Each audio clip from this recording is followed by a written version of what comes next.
This morning, we're excited to have Bryan Selerno here with us to be our guest speaker. But before we get started, just want to share a few things with the committee. We will be looking for a new chairperson to start as the chairperson for our business roundtable effective in January. And so anybody that that joins us on a regular basis has any suggestions, please share those with us. And also, we're going to be looking for topics to cover for next year's business roundtables starting in January. So we would be willing to hear input from those that regularly attend our roundtables and see this of value, and you can share with us what you think would be worthy topics going forward. So those are two housekeeping chores we wanted to share with everybody this morning. With that said, sorry, Raymond, not to cut you off, but also we will be going back to in-person next month, and so we need to talk about the preferred time. Very good. And we're excited about that announcement as well, by the way. We have been sitting in this new office for over 15 months and no one has seen it hardly. Even our board members have not seen it. So we're excited to be able to host the business roundtable starting in August in our office. The new office we built, we designed it with a large conference room and a smaller conference room. And the smaller conference room will be perfect for hosting the roundtable. So hopefully you'll be able to join us next month and come in person. And sorry, Bryan, that we couldn't have yours in person, but yeah, you fell on the wrong month. So I know you enjoy being in person when you do your presentations. But thanks for reminding me, Ebony. So please put that on your calendar as a note that we will be meeting in person in August for our business. We need to select a time. We need to poll to select a time. Yeah. That's a good question that Ebony has brought up, one that our staff has been struggling with. So why don't we just kind of open the floor to those that are attending now. As for an in-person roundtable meeting, what would you prefer the time schedule to be? We used to have them at 8 o'clock, and some have suggested maybe 9 o'clock would be better. So I'd like to do a short poll here of those who are attending, who would be, what time they would prefer or would fit better in their schedule if we were to have an in-person meeting. So we'll go around. Bianca, can you share us your information or what you thought?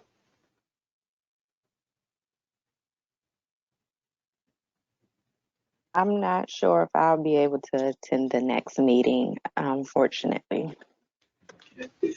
I think that a little bit, not to cut you off, Raymond, just a little bit of background. Like Raymond said, we, in person, these were at, they were at 8 a.m. and that was to give business owners the opportunity to attend and then start their day. We moved them during the pandemic because with a virtual meeting, of course, it's easier to hop on and hop off, and it gives people time to get days that were a little bit more hectic to start with, especially at the beginning of the pandemic, for all of that to settle down. And so that's why we moved to 10. So like Raymond said, we're either thinking about going back to 8 o'clock or 9 o'clock. I know that we have a lot of people that are on the call that typically do not attend our roundtable breakfast. And so thank you so much for joining us. And thank you, Beth, for sending out the email. I'm thinking that a lot of people got your email and invitation through Retail Alliance. So as to not put people on the spot, if you have attended a roundtable breakfast, if you consistently attend them, I see a couple of you on the call, just let us know if you prefer 8 or 9. If you don't want to talk about it in this moment, that's fine. We're thinking internally, I don't know if we were leaning towards 9. We just don't know. These meetings are an hour. And so if your store opens at 10, that's going to be a little bit too tight. So. Yeah, and the question would be, when does everyone need to be back in their place of business, especially retail? We tried to take that into consideration. So Karen has said that she prefers 9. Okay. And why don't we just do that? As we go through this presentation, you can go to the chat box and just put in a time you think you would prefer to have or attend a business roundtable. And like Ebony says, even if you don't normally attend, what would be a time that you think would better suit you if you were to attend? So that way we can get a good discussion going on the hours. So we appreciate you participating on that level. So this morning we're going to be talking, or rather Bryan's going to be talking to us, and he's going to be talking to us about how to manage our businesses with a select group of individuals and how to be productive and successful. Let me give you a little history of Bryan before we let him take over. Bryan has been working in retail sales and customer service since 1991. He began working retail management in 1999, and 4 years later, he became the owner of Jersey's Cards and Comics. Through his leadership and a desire to grow the business, Jersey's has expanded to multiple locations and online sales office and a stellar e-commerce presence with top rankings in sales, customer service, and reputation across several online platforms.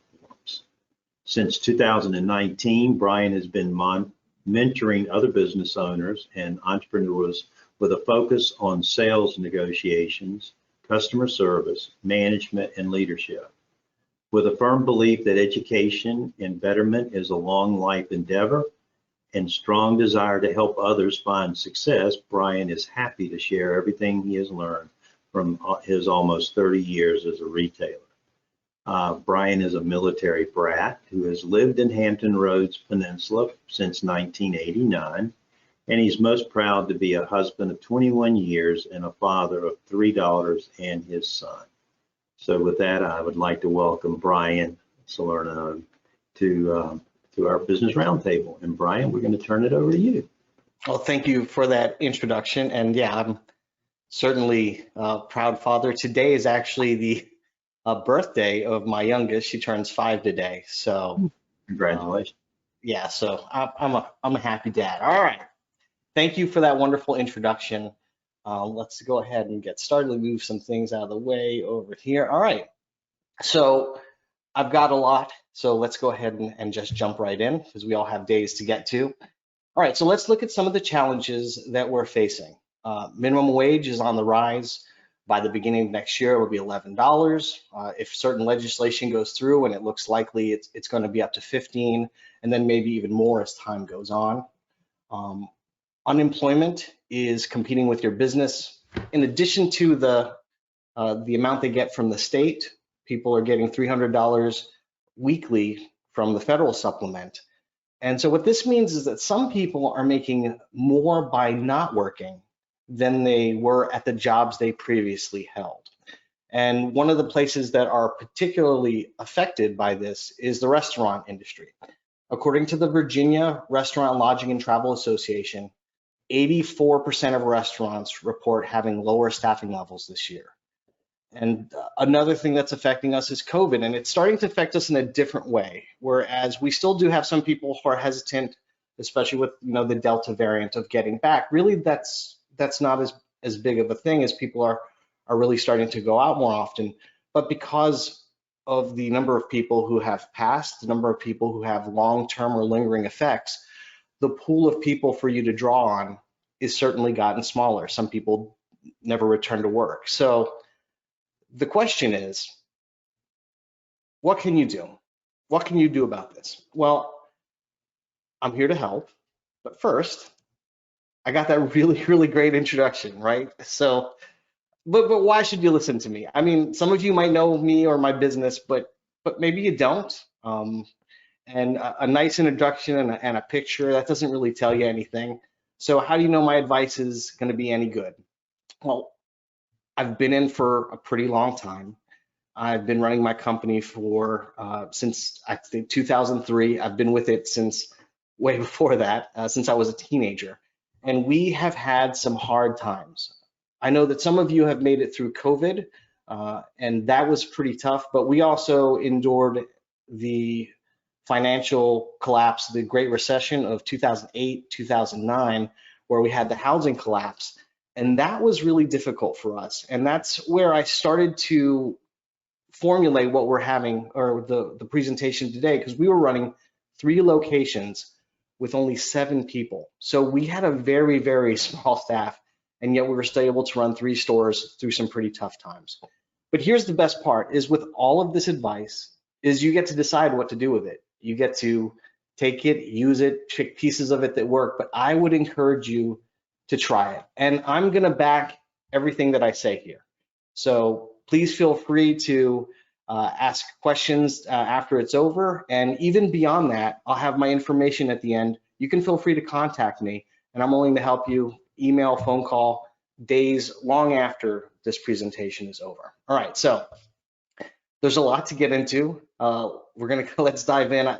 I've had to shrink this down. It was much longer than 45 minutes to begin with, but I think I've got it in. So the topic was maintaining good customer service with limited staff. Now, for me, there's 2 parts of this.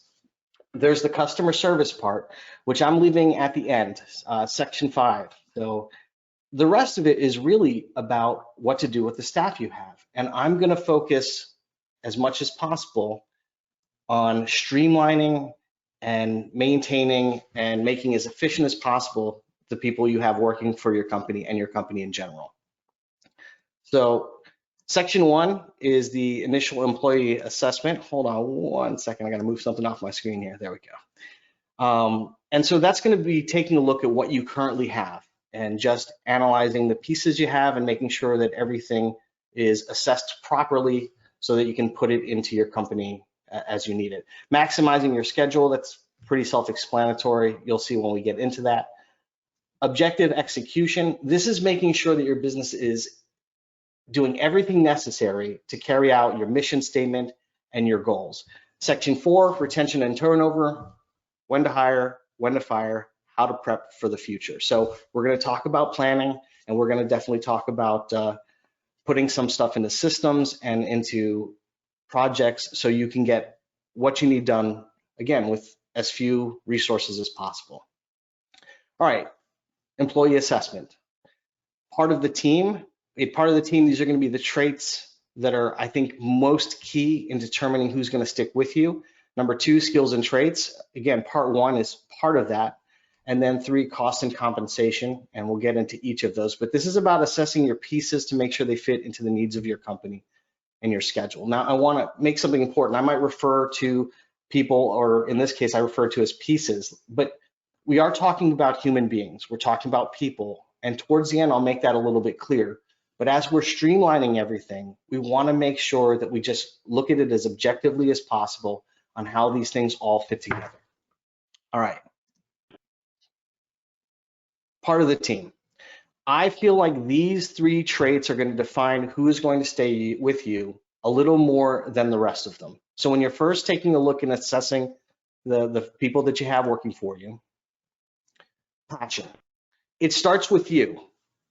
How passionate are you about your business? Now, I'm hoping part of the reason here is because you already are passionate about your business. But when assessing your employee, how passionate are they? Are they passionate about the company's mission? Are they passionate about whatever their interest is? Let's say that you have, a restaurant. Are they passionate about cuisine? Are they passionate about getting it out to people? Are they passionate the way that you are?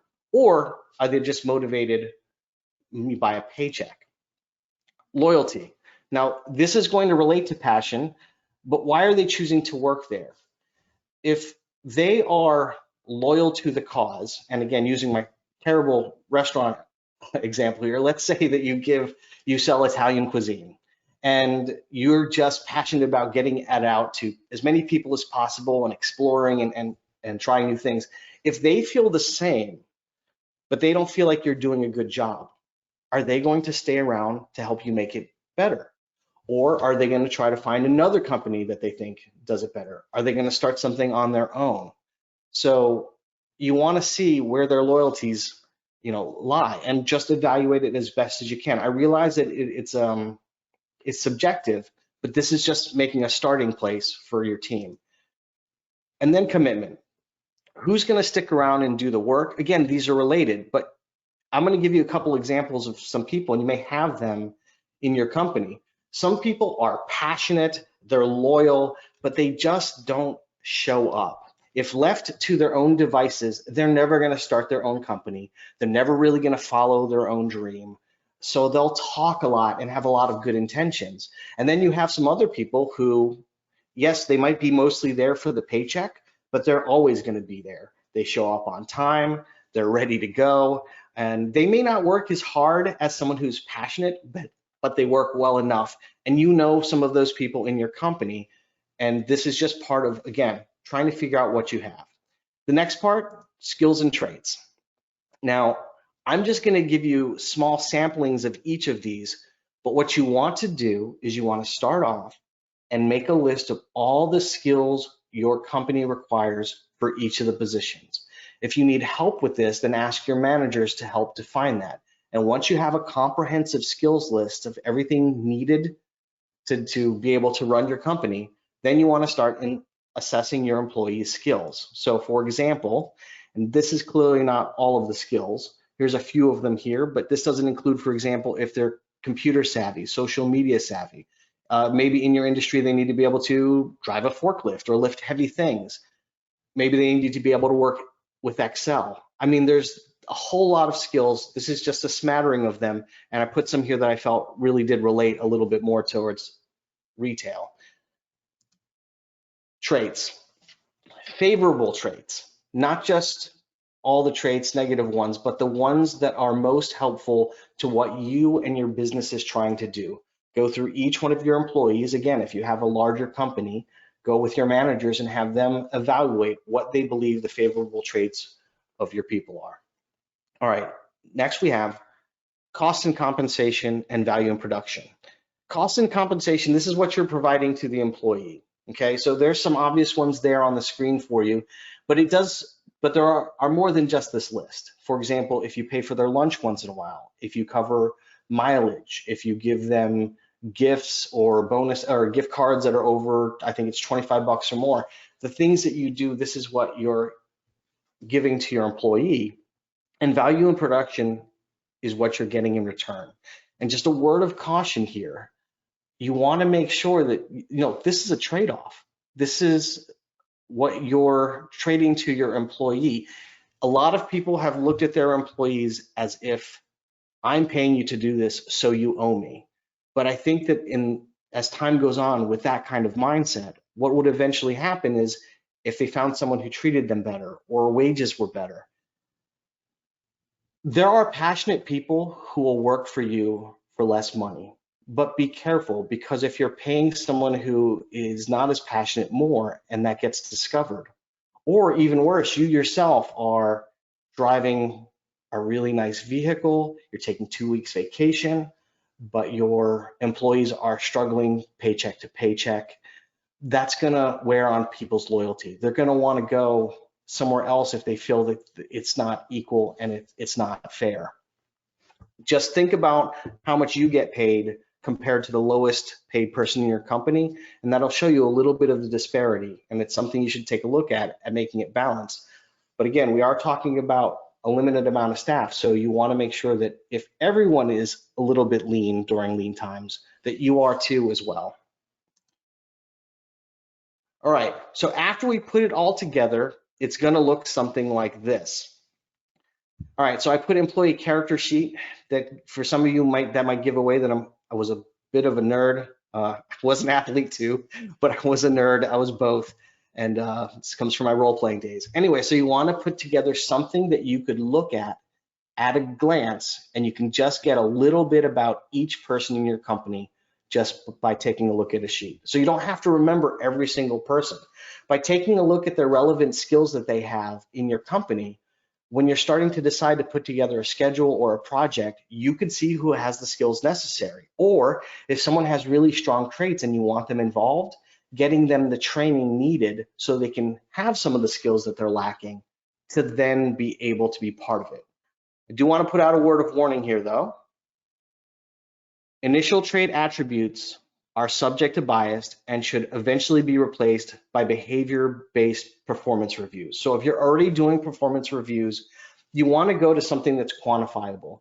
Traits they're subjective and they are subject to bias. And that's the reason I said favorable traits as well.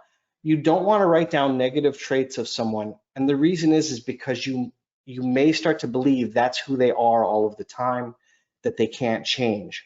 By putting positive attributes to someone, then you'll start to see them that way and treat them that way. And again, over time, that should give way. If you're already doing performance reviews, then you can maybe skip the traits part and get to actually how they're performing, how they're doing for that evaluation. Once you've assessed all your employees, then it's time to maximize your schedule. So we're going to talk about necessary hours of operation, personnel overlap, and then creating the calendar with the job position and skills requirements necessary. So necessary hours of operation. Now, hours of operation are the hours you need to be open to the public. So when you're first deciding that, you need to decide what hours are for the customer. What are your peak hours, your peak days? Because, for example, if you're opening at 10 o'clock, but folks don't seem to come in until around 11:30, you might want to open at 11 or 11:30. Use as much data as possible, especially if you're using a POS system. That's going to be a great place for you to see where your spikes, where your peaks are. Conversely, at the end, it's real simple. If you're closing your doors at 8 o'clock at night and people are still bustling or trying to get in, or hey, can you stay open?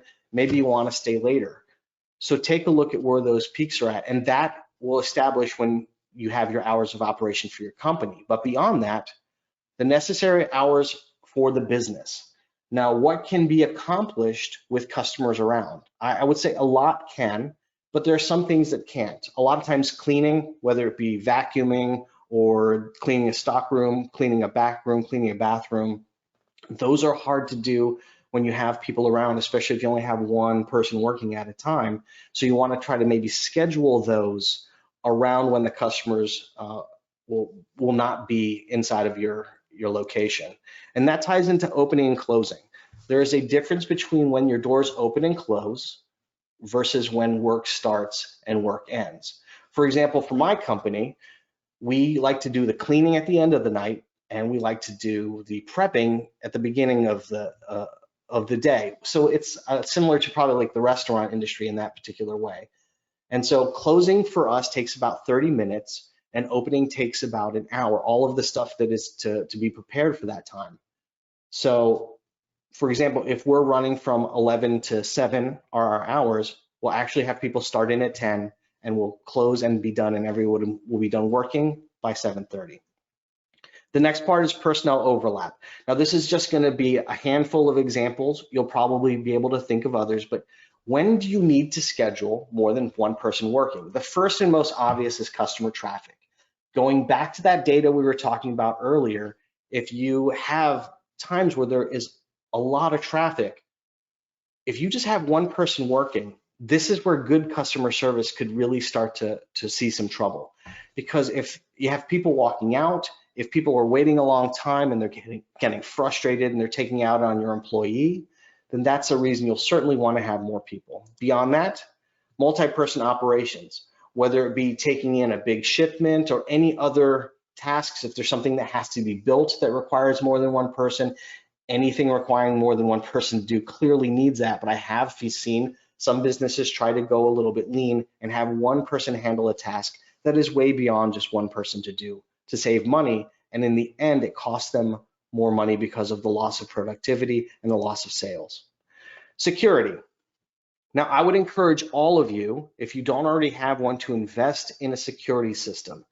They're now not as expensive. For example, we use Simply Safe in our businesses. It's just $24.99 a month. I'm not paid by them. It's not a plug, but you do have to buy the equipment. But no matter how much equipment you get, it's still the same price. And the reason is because having cameras in your stores, in your locations, will protect from internal theft, from shoplifting, a lot easier than just having people. But even if you have one person, who's supposed to watch the camera if they get busy dealing with customers, trying to help people out?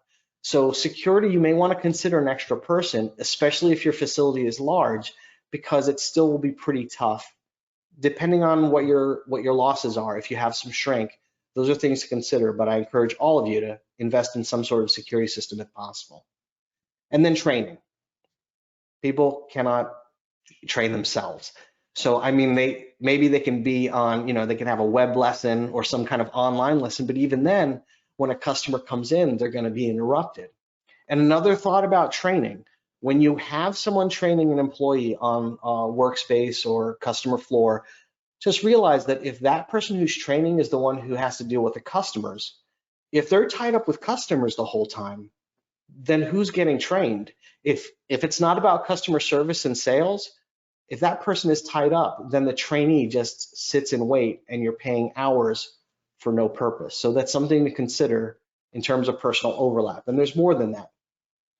Once you've decided where the overlap should be, once you've decided when you should open, close, and all the necessary hours, that's when you want to take and you want to start to build your calendar. So it would start with taking a look at the job position requirements, and once you've determined all those hours, and putting it onto a schedule. Now, this is a lot of words on a screen. I've done a lot of talking. Let me show you just the workings of a schedule so you can apply it to your own business. All right. So let's say this is the schedule framework that we have to work with. There's a lot of great schedule software out there. So I'm not going to advocate for anyone in particular, but this is just how I bare bones mine before I put it into a program or I build a schedule. So hours of operation, 11 to 7, like I said earlier. You'll see that here we do that 5 days a week. This isn't really our schedule, but it's close enough. And opening 1 hour, closing 30 minutes. So for your company, maybe opening is a lot shorter. Just schedule the opening and closing. And I realize I'm using them a little bit loose, but when your people come to work and do the opening procedures, that might vary for each of you in your business. And if you look across the days, I have on Sunday, for example, I've got a time period from noon to 5 because business is particularly busier that we need another person. It looks like on Wednesday, we got a lot going on. It looks like we need 5 different people. Friday's the same way. So there's a lot of different things that are needed, but I want to show you what this looks like when we put people to it. Now, I'm going to slide the stuff at the bottom to the top, and we're going to have just sort of a manufactured schedule here for you to see how this all works together. So on Sunday, we have 2 people, and we need to cover from opening to close, and then we need double coverage from noon to 5. Well, what we can do there in this particular example is I have Cameron working from 10 a.m., so he covers the opening procedures till 5, but then I have Jen come in at noon. There's double coverage during that time period, and then he leaves and she closes the night. On Monday, you'll see that it's the same for Tuesday and Thursday as well. We need someone who can handle a shipment. Because Monday and Tuesday are so slow, not only do we not need a second salesperson, but also Cameron is able to handle the shipment. And because he has overlap on the busier days and has hours available, he can work Monday and Tuesday and still not go into overtime and do open and close. Manny, we have him as our online salesperson, and with Manny, he won't be dealing with customers. He can't operate the online sales and all that it entails. So he'll be in a back office or some other place where he can conduct those sales, and he'll be available if he needs to, if Cameron needs to go on lunch, but for the most part, he's not going to be interacting with the customers, but so much. Now, Wednesday, remember, it looked like we needed 5 people there. Well, if you look at the top of the list on Wednesday, comic books is from 8 to 10. So what that tells us is that anyone can handle that, especially since the salesperson starts at 10 and the online salesperson starts at 10. So if we teach one of those people to handle that particular part of the week, then we do not need to add another person into the shift. And since Manny was working 7 hours each day, 35 hours, he still has a little bit of room, especially if that's the workload that he wants to handle. So we just teach him how to do comic books. And now on Wednesday, he's working from 8 to 5, starting with comics, and then taking care of online sales after that. And then with Cameron and Jen, we have them doing roughly the same thing that they were doing on Sunday, a little bit of overlap. Thursday is roughly the same as Wednesday, And then at the end of the week, we have our part-timer come in, and because we've trained that person who knew how to handle tournaments, how to do sales, and because of the amount of traffic that we've analyzed, then that person can come in at noon, cover the overlap for that time period, and then Jen can leave at 6, and he can finish running the tournament and running sales. So each of those days that looked like it needed 5 people, we pared down to 3. So with this example, we were able to get the whole schedule covered with 3 full-timers, nobody working overtime, and a part-timer. And the part-timer is in what I would call my stable, or my ability to have him in a place where down the road, he could perhaps take on full-time if the availability was there for him and it was something he was interested in. All right, once you now have your people assessed, you have them onto a schedule, then it comes down to doing the things that you want your business to do, executing the objectives you have to meet your mission statement, to meet your goals. So here we're going to talk about system building, project completion, and outsourcing. One of the things I like to use in system building is checklists. Checklists are fantastic, especially for things that you do not want any steps missed.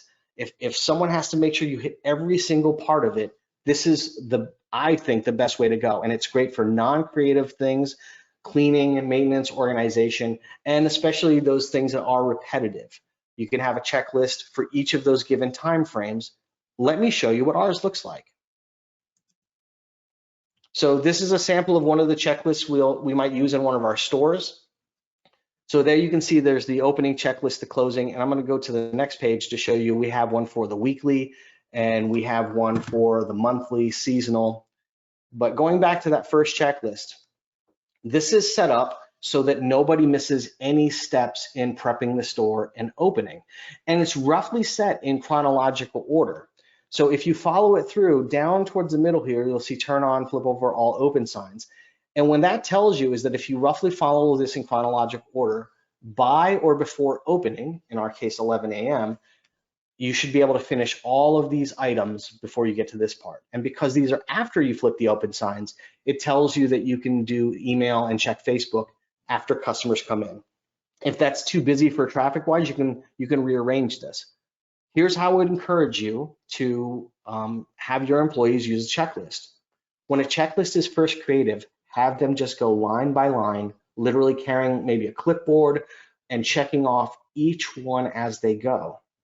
As they become more competent and familiar, and it almost becomes memory, what you want to do is just let them do all of the things on the checklist from memory, and then they can go back to the checklist and double check the items as they go, especially if it's a little bit loose like this.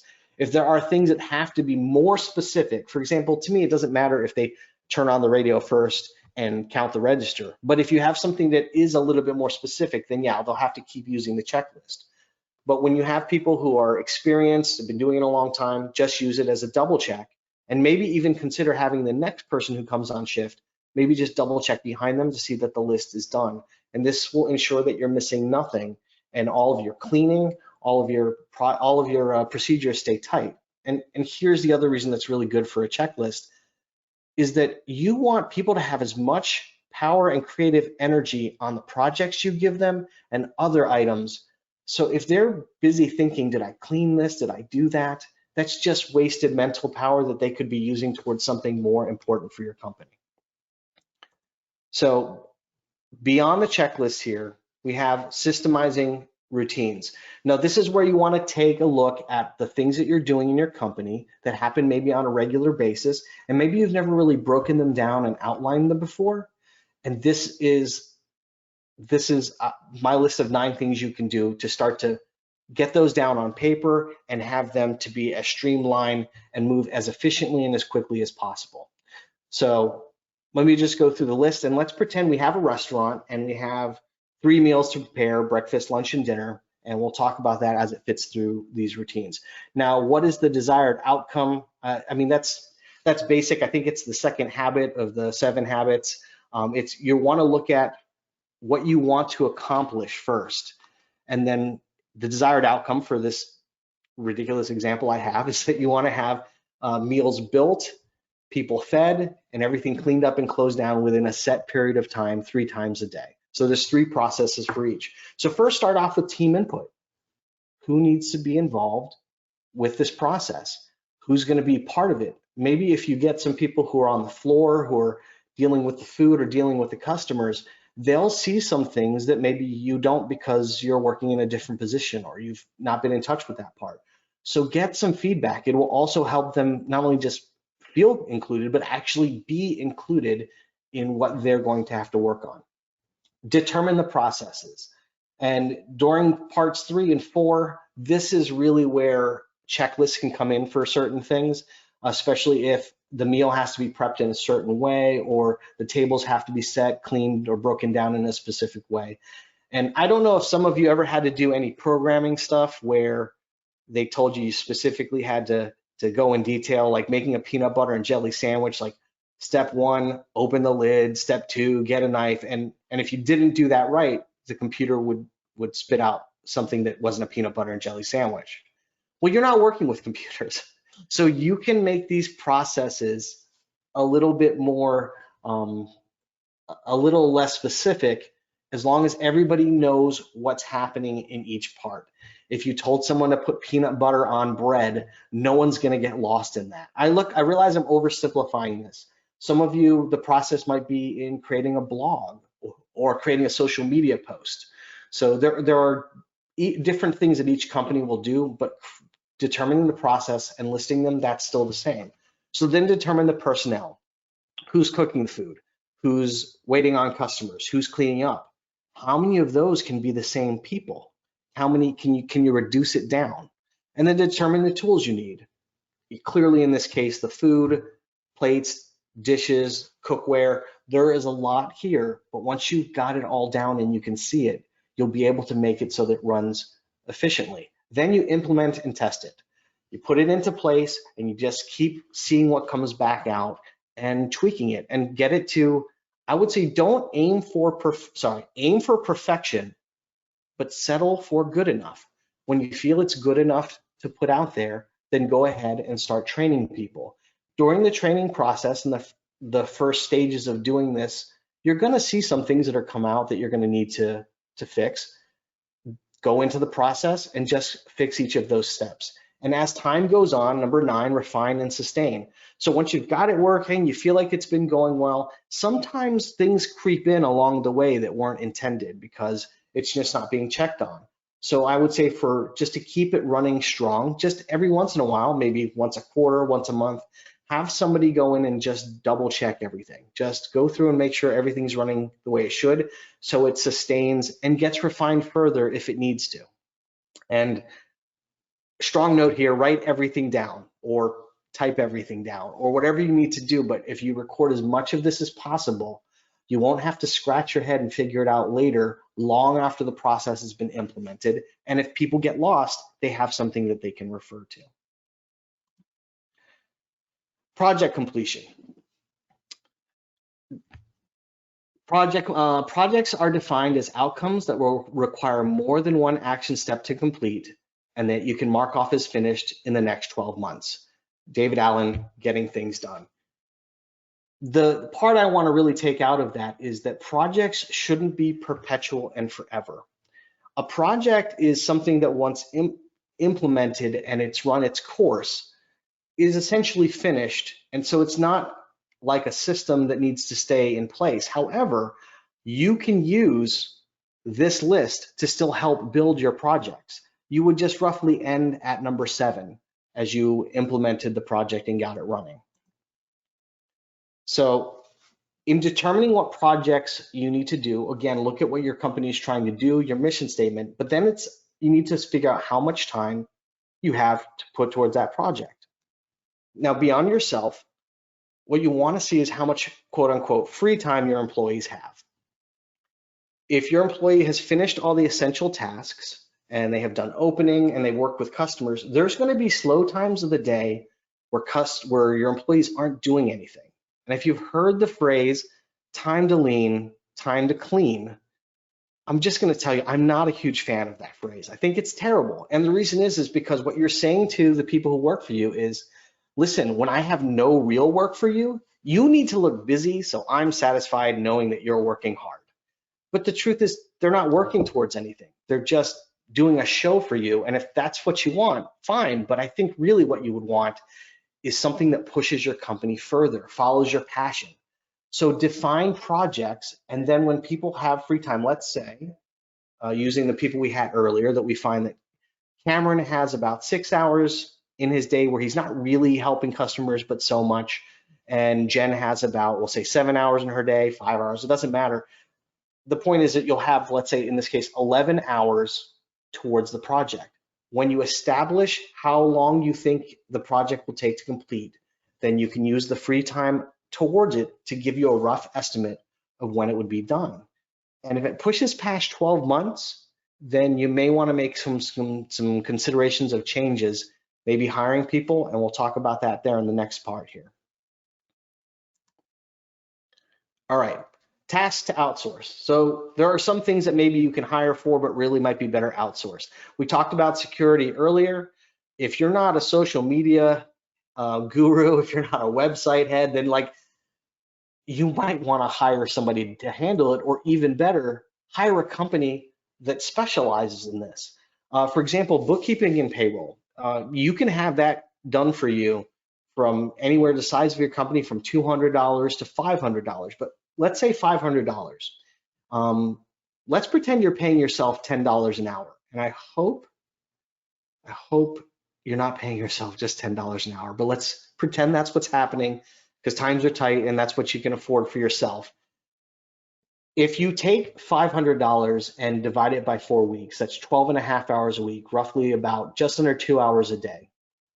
If bookkeeping and payroll are taking you roughly 2 hours a day, especially with the size of your company, you may want to consider moving that out, because that $500 is worth putting towards someone else. And especially if you do generate more than that for yourself per hour, you're supposed to be leading your company. You're supposed to be innovating or doing tasks that are more important than bookkeeping and payroll. So again, these are just a handful of ideas of things to outsource, but consider what you can pass off to someone else and actually save yourself money in the long run. Okay, retention and turnover. When do we hire? Do we terminate or keep working? And the on-deck circle and stables. So when to hire, I have a list of some things here I think that you can measure by. If you're spending too much time on tasks that are not essential to your position, for example, if you're supposed to be leading your company, coming up with new ideas, and you spend your time doing administrative work, filing papers, cleaning, it's not that any manager should be on cleaning or beyond administration, but there's a reason you're leading. There's a reason you're in front of the company, and you need to delegate that out. And if you have no one to delegate that out to, you may want to consider putting in new people. Now, I know we're talking about maintaining limited staff, but hopefully if you've gotten your staff down to what's essential, and then you have freed up some time for some folks that are on, maybe you can move them to cover some of these things. Or if your company is doing well enough, if you're growing because of this, you will hire someone. If there's always work unfinished at the end of the day, and I know that some of you know exactly what I'm talking about because it feels like your inbox is always full. So I'm not really talking about the fact that the inbox will never empty. I'm talking about you coming with the idea you're going to finish something today, and next thing you know, it's a week later, and those things you wanted to accomplish still haven't been finished. Projects are stagnating. I got that a little bit backwards, but that's in the same vein. If your projects have gone months when they should have been finished into a year or so, which is longer than the time frame that you really want to get them done with, then that's another sign. If you're lacking a skill set necessary to complete work, then clearly you have to do something about that. Again, outsourcing is a possibility there. And if someone can be hired for less to do a task assigned to someone focused, hire. And here's what I mean. If you streamline everything and you have people who are working in a particular position where they can handle more responsibility or do higher objectives in the company, and they'll help make you more money because of that, you may want to consider moving them into that spot or training them so that they can move into that spot, and then hiring someone to fill their place.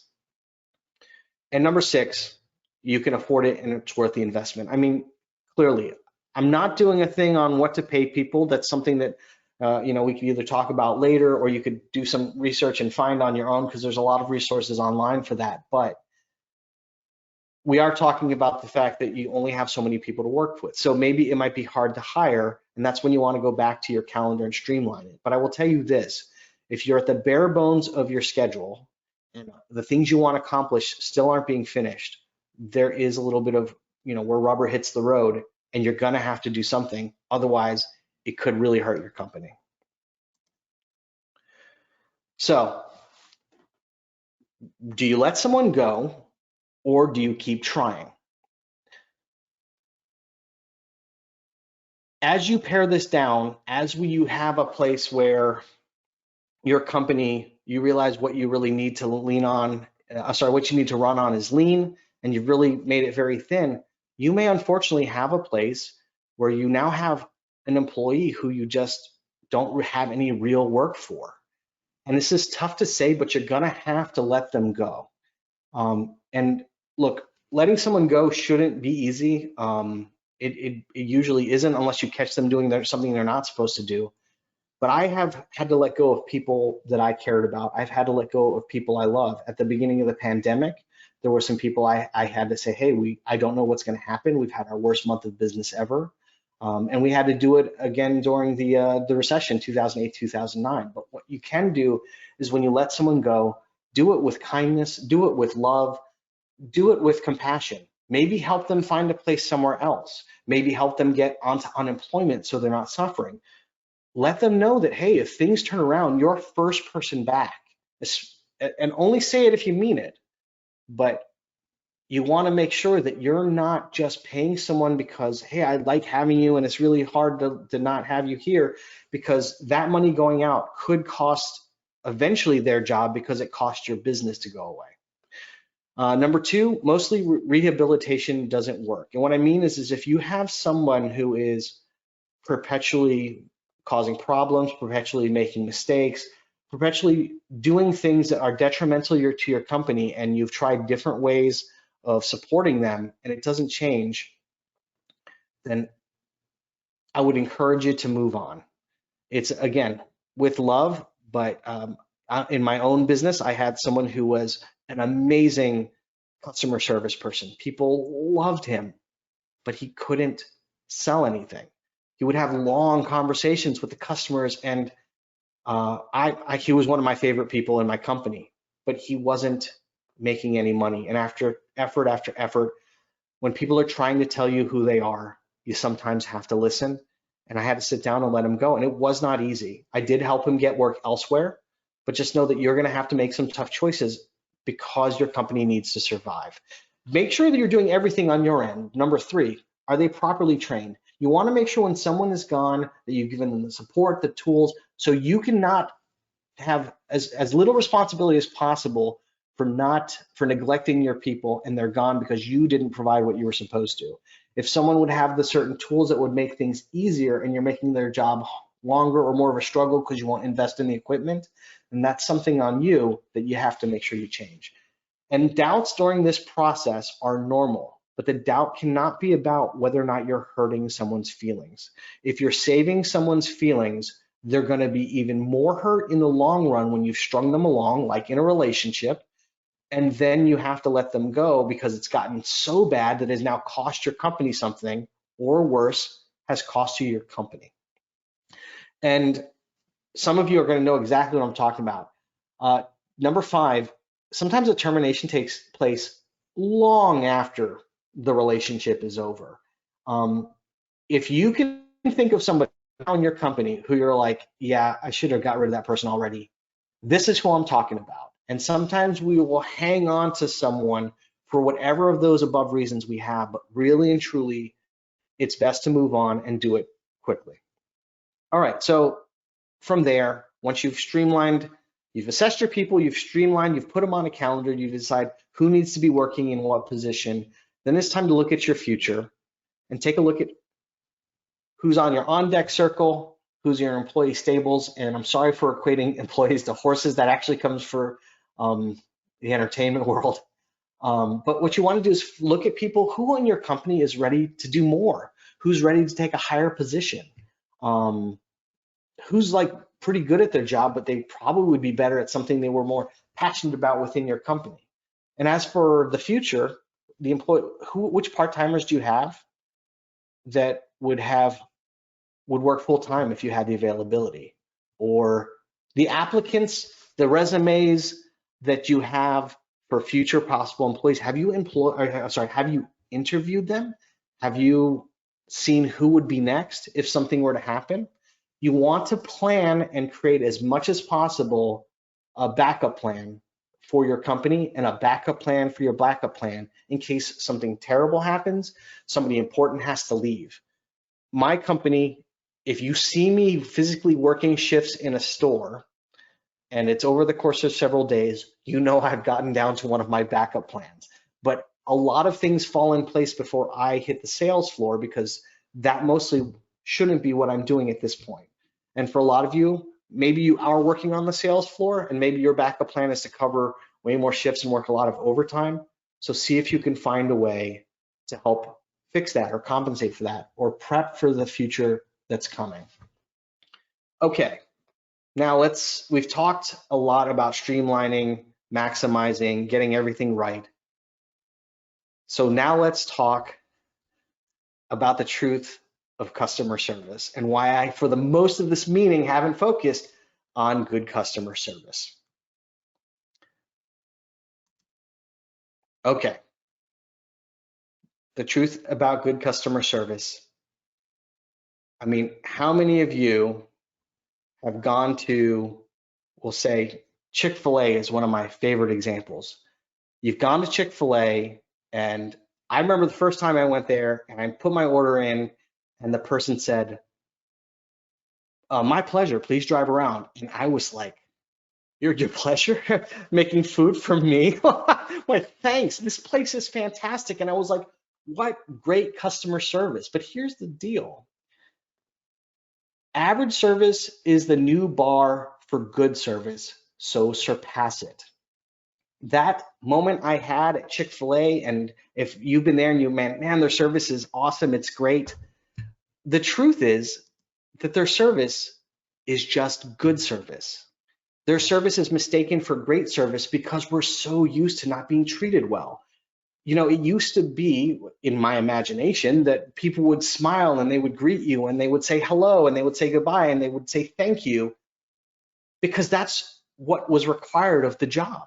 So we, a lot of times when we're treated nice at a fast food place, we think, oh man, this service is fantastic. When the truth is we've just accepted average service for so long. Good service is really easy to give. It mostly doesn't need to be worked on because most people know how to talk kindly to another person. Say hello, say goodbye. So what about great customer service? Well, great customer service isn't always possible. A lot of times you're just taking in money, you're just doing a transaction. Person comes in, they know what they want to buy, and they buy it and they leave. And you can give them good customer service by thanking them, engaging in conversation, speaking with them a little bit. But great customer service usually requires you to go above and beyond for some reason. One of the first reasons is to fix a problem. There are often times where something will go wrong for the customer. And yeah, you can just give them a refund and just call it a day. But above and beyond would be maybe to give them a future discount and an apology, or perhaps give them something for free for their trouble.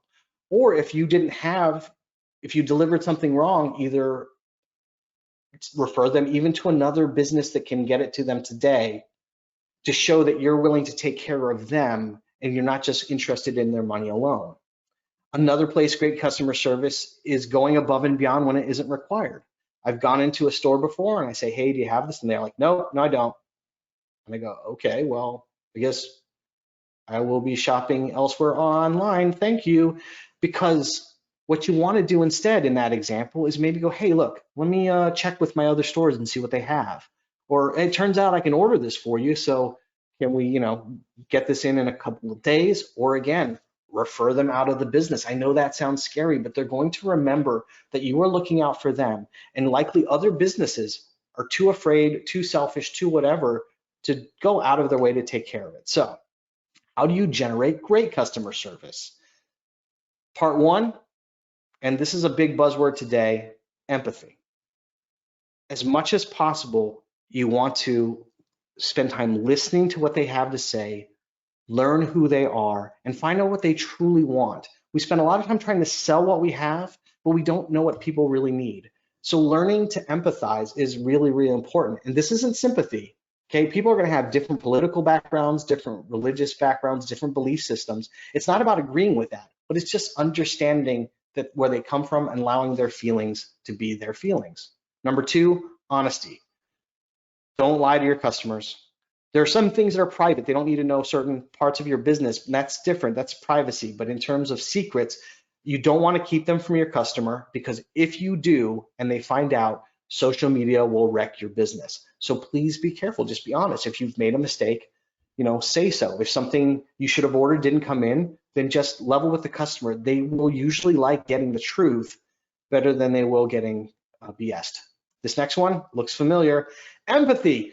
I cannot stress enough. This is the key to almost every interaction you have. So learn, there's plenty of sources online.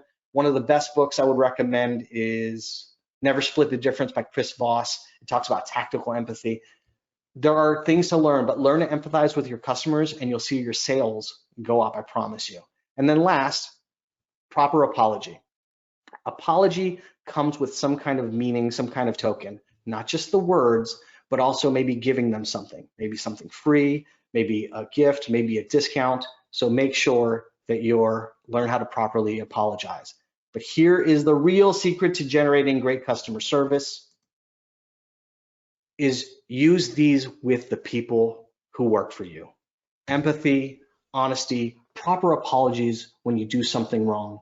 Because if you treat your employees with empathy and honesty and treat them well and talk to them as equals, as people who matter, they are going to carry that on to the people who shop with you, the people who do business with your company. And that is how you generate truly great employee service. Now, we're pretty much out of time. With any of these things, we'll talk more, but let's get back to what we said in the beginning. What can you do about all of these?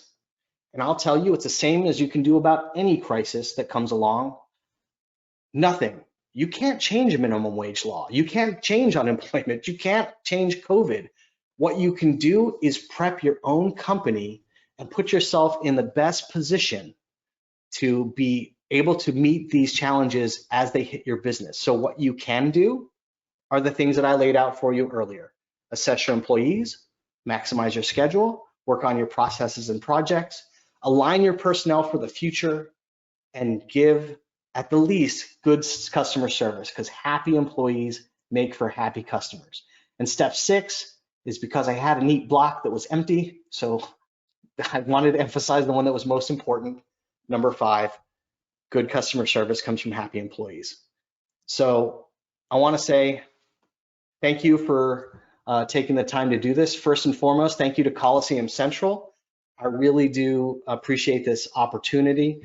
Thank you to Retail Alliance, especially for connecting me. Thank you to Beth Cook for connecting me to Raymond Tripp and all the wonderful people at Coliseum Central. And last but certainly not least, thanks for all of you taking the time to listen today, to watch this presentation.